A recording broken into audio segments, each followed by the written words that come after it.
Hey everybody, welcome back to the channel.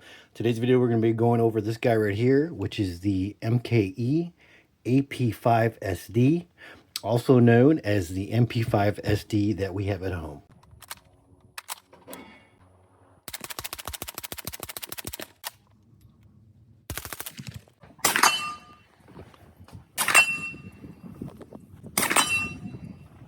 So why is it known as the SD that we have at home? Well, that's because it only is an SD in appearances, and that's kind of mostly, but kind of.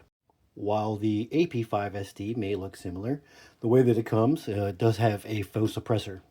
The real MP5-SD, it does have a short 5.75-inch barrel, but it does have ports that are drilled into the base where it meets into the receiver.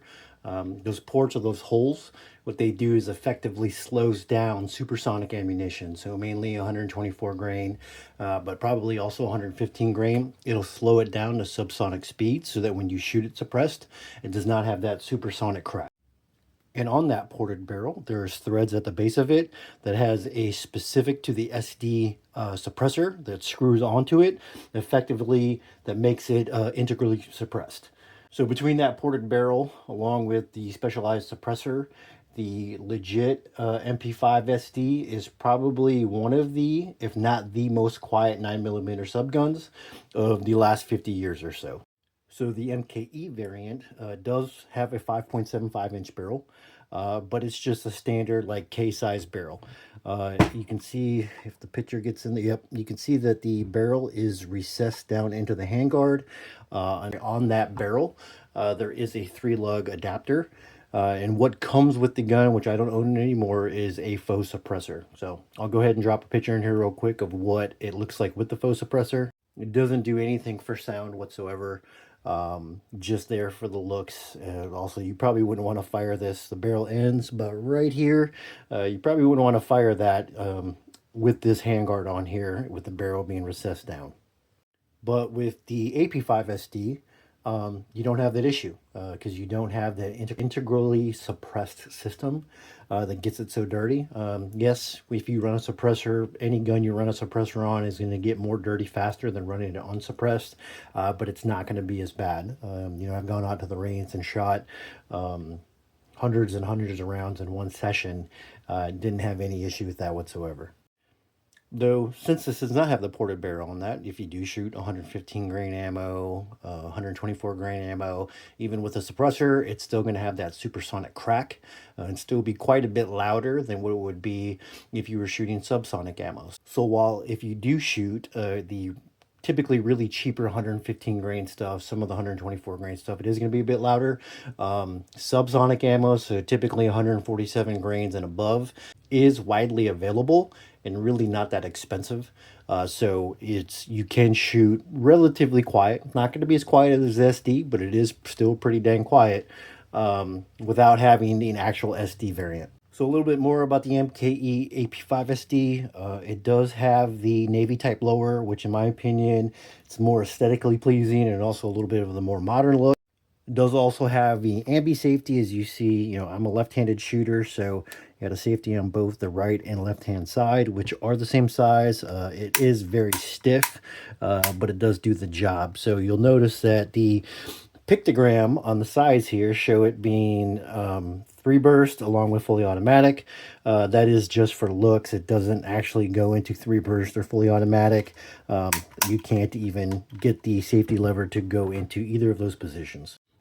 As far as sights go, it does have the hooded front sight and then also the rear drum diopter type rear sight. The end of the gun here, as you see, I do have a telescoping stock. Comes in a bunch of different variants, some of it just being a cap, some of it being a Picatinny end there to use whatever brace or stock that you want to use. When I ordered this one, I did get the SB Tactical folding brace on here. Really ended up being a waste of money. As you see, I did end up SBRing this, but it is an option available. As far as the handguard goes, it does have that classic SD look where it is a welded cage onto the receiver, and then what you're seeing here is like a rubber wraparound. Again, no ability to attach any type of attachments to the handguard, but it is kind of a little bit of a unique thing to the SD. That said, though, there are options out there for different handguards. If you wanted to put like an M lock on here, from what I've read in some of the forums, you can get them to fit with the cage that's underneath here, but they do require a little bit of modification. It didn't seem like it was too hard of a thing to do, but for me, I'm just going to leave it the way that it comes. So let's talk a little bit more about MKE. So who are they? They are a Turkish government-ran firearms manufacturer that worked with HK back in the 70s to produce licensed copies that were made from HK tooling and designs, and also were being produced under HK supervision. When HK moved on, MKE kept producing MP5s, or in this case, AP5s. They haven't incorporated all of the incremental design changes that HK has put into the MP5 over the years. Is the MKE AP5 the same or just as good as a legit MP5? No, it's not. I mean, that's just fact. But I will say that at least dimensionally to the original design, you will get that. Some variants, such as the Mac 5, are said to be out of spec by as much as 300% of the max tolerance the MP5 calls for in its manufacturing data and tolerances and points of weldment. At least that's according to Warhammer Armament. Don't know if that's accurate or not, but that's what I've read. So when I picked up this gun, I did a really like quick, maybe 4 or 5 day crash course in the MP5s. Obviously, I knew what they were. Grew up watching Die Hard and all those other movies, but didn't really know anything about how they ran, any of the things with them whatsoever. So again, doing a little bit of research, multiple different forums. I did read quite a bit about some alleged issues or hiccups when it comes to the AP5 series guns. So, a couple of those being that I often read that they require a 500 round break-in period using NATO spec 124 grain ammo. I hear that there can be reliability issues when it comes to cycling, and that replacing the extractor spring, and ejector level with HK parts is seen quite often in multiple forums. And then changing the OEM 120-degree locking piece with at least 100 degrees a must if shooting suppressed, possibly even going down to a 90 or 80, depending on the gun. So one of the other things I kind of learned is that MP5s can be a little bit unique to themselves. It's almost like an AK more than like an AR, that if you buy mil spec parts, everything should be run reliably. With MP5s, between the way that they are formed out of their sheet metal into the receiver, how they're welded, how well all of that's done, can give you a little bit of variances between each gun. So to talk about my experiences with those alleged issues, so I don't know, maybe I got lucky, or maybe the issues that I read about online are exceptions. But the first time that I took this gun out, I shot it with a variety of 115 grain, 124 grain, 147 grain ammo, including some jacketed hollow points, and even some toolless steel case, and I had zero issues outside of two MKE magazines that gave me a little bit of feeding issues. So speaking of the magazines there, the gun typically does come with two. The packages I bought, it ended up coming with four. I did buy some additional MKE magazines. I think I have a total of like 9 or 10. And then I also picked up a couple of HK magazines. Something that's kind of, I don't know if it's unique to this gun, how common or whatever, but it's typically known that you can't load a magazine in without the charging handle or the bolt being locked open. But on this gun that I can. So, again, MKE magazines, two of them have given me some problems. Interestingly enough, though, the few times that I've been out since having this, I did mark those magazines, and they haven't given me any other issues since. So maybe there was a break-in period for that. I will even say that one of the two HK MP5 magazines I had, one gave me an issue, but haven't had any issues with that since. but everything that I shot through it, all the different types of ammo, had zero issues outside of those magazine issues. I did have some very light end cap strikes with the Obsidian, which is kind of interesting. Again, I don't know how well the three lug mount, it's how tight it's machined to the original specs, but just kind of interesting that I had light end cap strikes with the Obsidian 9, but when I use the cap mob, I don't have any issues whatsoever. Also, when I took it out, I did have the OEM 120 degree locking piece. So why is the locking piece important? Let me give you the AI assisted answer. This is important information if you're not up to speed or really knowledgeable at MP5s. A little bit of a learning curve for myself. But let's get into it. The AI overview is that the MP5 locking piece is a crucial component in its roller delayed blowback system that controls the timing and speed of the bolt's rearward movement. It effectively acting as the gun's brain for cycling. Its angled surface dictates how long the bolt stays locked, with different angles, slowing the action for suppressed use or heavy ammo, reducing bolt bounce, and preventing receiver damage like roller dents. So how does it work? So with the roller delayed action, the MP5 uses rollers in the bolt head that get forced outward into recesses in the barrel extensions when fired, locking the bolt to the barrel. Why the angle matters: the locking piece has angled surfaces that interact with these rollers as the bolt carrier moves forward. So timing the unlock. The angle determines the mechanical advantage, controlling how quickly the rollers are squeezed inward, and the bolt unlocks, dictating the rate of fire and cycling speed. So why are there different angles? So factory standard from HK is 100 degrees. As I mentioned, MKE sells theirs with the 120. Don't know why.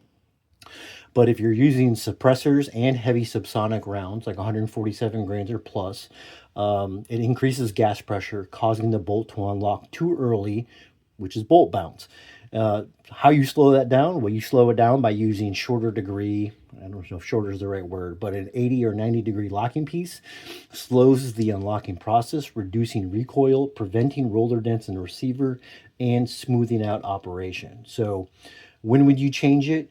You might swap locking pieces if you have excessive recoil, or if you look at the buffer that is in the cap on the end of the receiver, if you see imprinting there, or if you get visible roller dents in the receiver rails, or if you're getting failure to eject or other malfunctions. So harsh recoil is obvious, and roller dents. I think that's something that I've never heard of that before in all the years that I've been messing around with guns.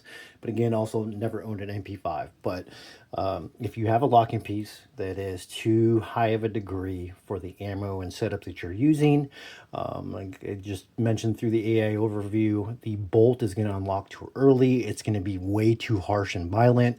And basically what ends up happening is back here in the rail here, often you'll see dents that pop up.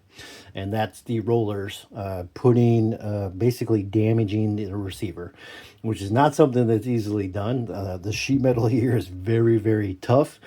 So when you think about it, if you can get dents, roller dents, and I'll go ahead and drop a picture in here. That is the bolt and its rollers just absolutely hammering your receiver. So definitely a no-go. So in my opinion, if you are going to go ahead and pick up one of these AP5-SDs, just as soon as you buy the gun, go ahead and order a 100 degree locking piece at least. From what I read, 100 degrees seems to be kind of like the happy medium for a lot of things, and especially if you're going to go suppress and shoot subsonic, you want to go as low as you can to still cycle the gun. Again, it'll treat the receiver better. The recoil impulse will be much better. I myself, I do also have a 90 and an 80. I know sometimes they can be a little bit hard to find, but at least get yourself a 100 degree and get that 120 degree locking piece, and basically just go throw it in a parts bin or throw it in the trash. So a little bit more about my shooting impressions with this gun. It is absolutely stupid fun to shoot. The dual roller delayed system is night and day over my direct blowback AKV. I mean, I got my AKV about 5 years ago or so, and I've always said, at least in the last 5 years, that I'm not a fan of PCCs just because they recoil just as bad as, or even worse than, a nicely gassed AR-15. And the horrible example to base my judgment off of PCCs, you really want something that's going to be roller delayed, especially if you're shooting suppressed. So not only is it a lot smoother and more fun to shoot, it's also a lot quieter versus having something that's direct blowback. Additionally of that, a friend of mine, he does have a Lee Sporting lower and a Warhammer armament super safety. Got to be able to go try that thing out. Just unpinned my lower, put the Lee Sporting lower up there, just bolted right up and let it rip. Go ahead and drop some footage in here.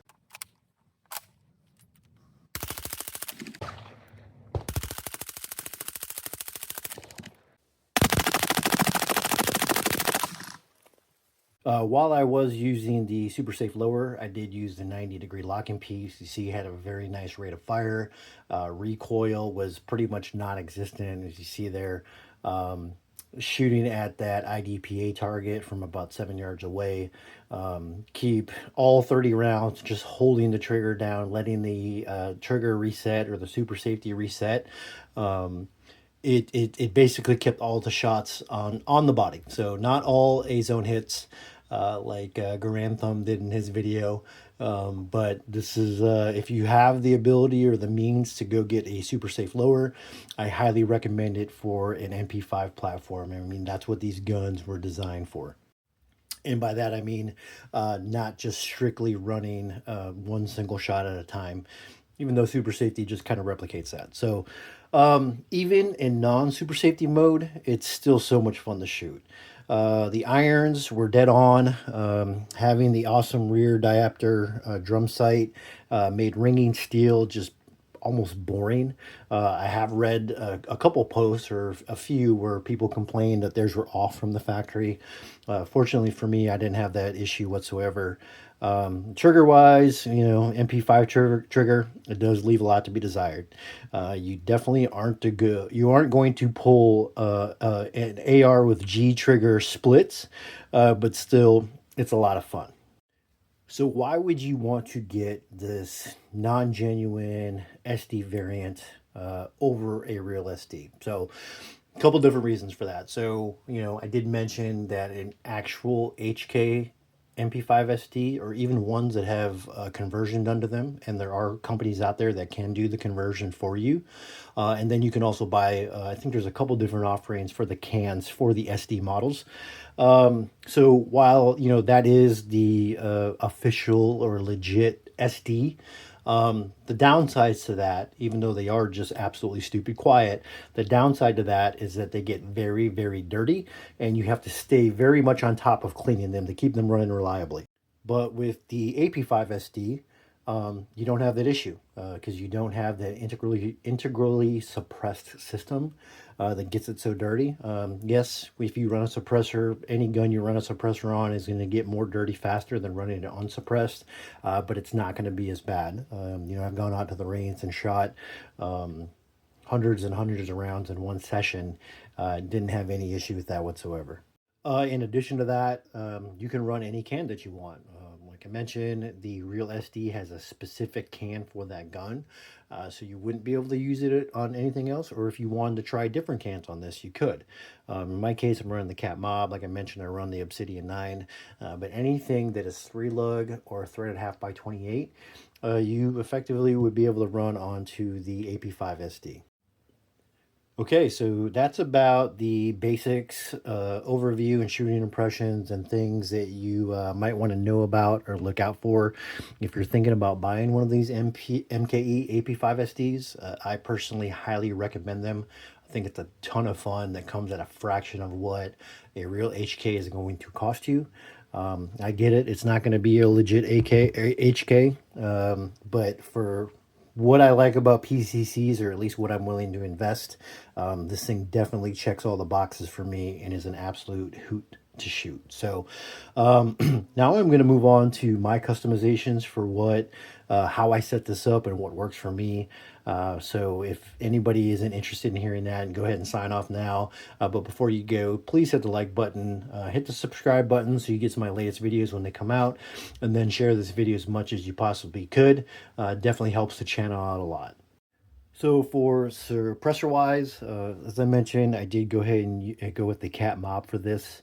When I was researching if the cat mob would even fit inside of the handguard, I did find one person on Reddit who was able to help me out and say, yeah, that's what I run on mine.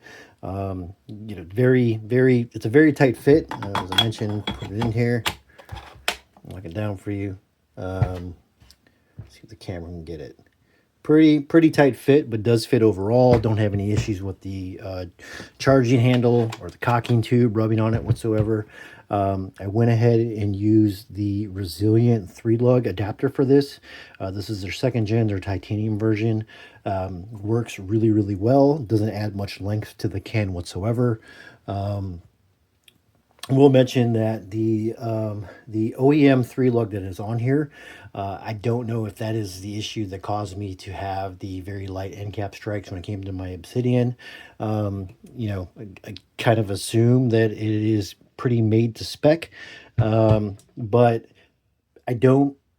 You could change it. I assume that I could change this out. I know that the 3-lug is not pinned on or anything like that.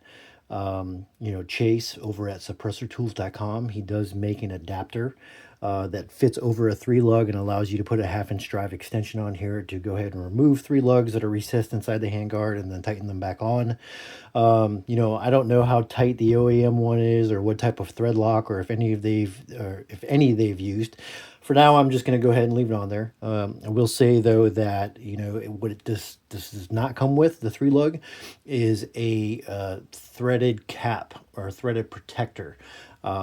That is something that's really kind of crucial if you're going to be running a can. Whether it be a smooth 3-lug muzzle device or having a thread adapter on there, you need that for stability with the can.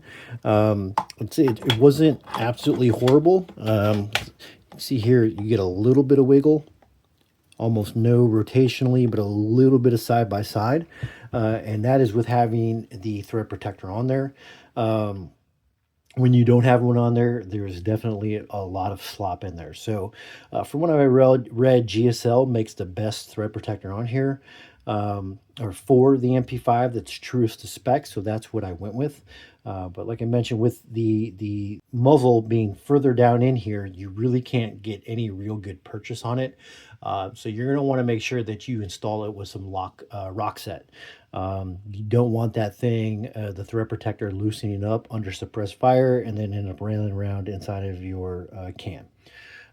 See here, I do have the Zenith extended charging handle on here. Definitely gives you a lot more purchase. I do also like the way that it looks. As far as the optic rail, so the AP5-SD does come with an optic rail, but the thing is an absolute piece of crap. I hated it. Just go ahead and get the MFI. That's what I ended up using here. I do, if you noticed that this is the extended version here that comes back a little bit. I ended up going with this choice because I wanted the to mount the optic a little bit further back, because something to take into consideration with the MP5 is what gets in the way for you working the charging handle. So if you had the optic mounted like most guns, I would probably have this thing moved up probably about here, but it does not give you much room to work that charging handle. So wanted the MFI ultra low mount in order for it to move, or with the extension on there as well, in order for it to move a little bit more rearward. And as far as the optic goes, let's see here, I have an Aimpoint Comp M5S. Was previously running this on my Galil Ace Gen 2, but I thought it would be a better fit on this gun. Was tempted to go with an Aimpoint Pro, to kind of make it similar to the gun that's used in Sicario there, but it was just such a huge optic, and I thought this would be a better fit. So mounting height was something that I struggled with quite a bit. I did know, when I shot this at the range the first time, only having the iron sights were super good, but you really did have your cheek mashed into the brace. And then later on, after I got it SBR'd, even the telescoping arms. So I knew I wanted something to be a little bit higher. I do like the idea of being able to have some amount of co-witness. And with the Scalarworks mount, it does still allow you to look underneath the optic through the slot and still use your iron sights. Even with this mount here where the Comp M5S, because the battery has been positioned in the lower point. When you get mounts for Comp M5Ss or the Aimpoint RDS Duty is the same way. They're not going to be quite as tall, but you do still have that clearance. With the pressure switch mount or cable that I have here, it does get in the way a little bit, but you can see the very, very tip of the front sight post, which we'll go ahead and drop a picture in here. So I have, 100% faith in the reliability of Aimpoint optics, but it is a little bit of peace of mind in knowing that I can still use my irons if I absolutely need to in a pinch. Moving on to the weapon light. So again, going back to the handguard being completely smooth, no way to mount a weapon light. If you look at some of the iterations out there, used by the military, maybe even some of the police. There is a mount that clamps onto the suppressor itself for mounting a flashlight.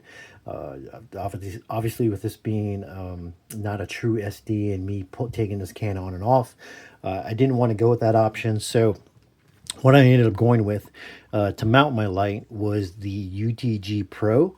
Of all different accessories, UTG isn't typically the first thing that comes to mind, but the setup that they make here for the MP5 is really, really works very well. So clamps onto the front sight hood here. It gives you the ability, it gives you a full M-lock slot here.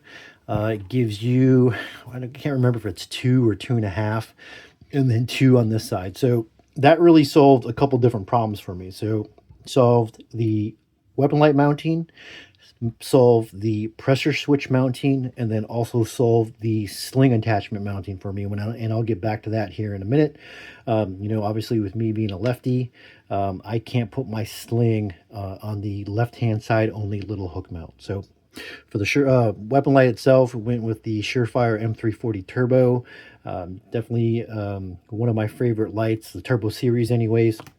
And in addition to using the UTG Pro mount, I went with the Arasaka Inline Scout Pro mount, something like that, that pushes the light a little bit further, frees up some space on the handguard. So for the tail cap, just using UE.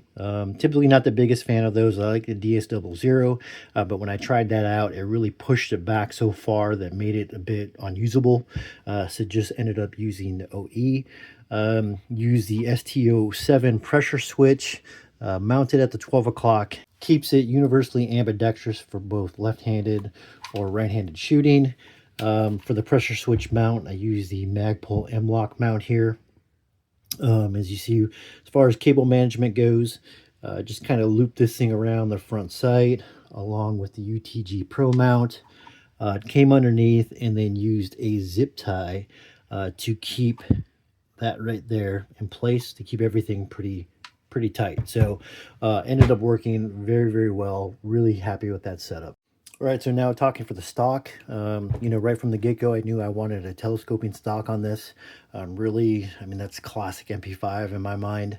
I did end up going with the MKE version, and I will say that the MKE version, it is very, very stiff, like stupid stiff. I don't know if maybe it was just mine, though I have read some posts on Reddit and some of the various groups where people complained about the same thing. It was like horribly. So like you saw me go ahead and pull that out before. When I would do it, I would rip back on it and it would have to be so hard. I damn near felt like I was pulling my rotator cuff out. In order to get it to collapse, I would have to like bang it onto a hard surface. So just kind of sitting around watching movies, watching TV and whatnot. I just kept working the action back and forth, back and forth, back and forth. And it has now loosened up to the point where you don't have to bang it on something. It doesn't just fall easy. You do have to give it a little bit of a push. I can have it shoulder mounted and just pull it into my shoulder and have it collapse.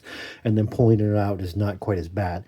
So not ideal, maybe annoying or even unacceptable to some. But the MKE stock, the telescoping stock, is definitely, it's a fraction of the price of what you're going to pay for a genuine HK one, or even maybe even the B and T. So to kind of keep that in mind if you end up going with one of these. All right, so lastly, getting into my sling setup. As I mentioned when I was talking about the UTG Pro mount, it allowed me to put a M-LOK sling swivel here. In this case here, it's just the eyelet, which you could use an HK style hook, or in my case, it ended up a Blue Force Gear U-loop. Thought about doing an HK hook, but I really wanted a little bit more free movement here. This one that I have here it's actually some cheap one that I bought off Amazon just to try out because I didn't know if I was going to like the setup or not. Probably will definitely replace it with something a little bit more robust, or at least name brand. God knows what this metal is made out of here. And then for the rear, with the MKE telescoping stock, you do have the sling mount on the back here. I ended up going with an HK style hook back here. Got the Ferro Concepts little sleeve on there to kind of keep it a little bit more quiet. And then over for the sling itself, went with the Edgar Sherman design sling. Really like these things a lot. All right, so that wraps up this video. Hope it helps some of you guys out there that are wondering or thinking about picking up one of these for yourself. I myself highly recommend it. Ton of fun to go shoot.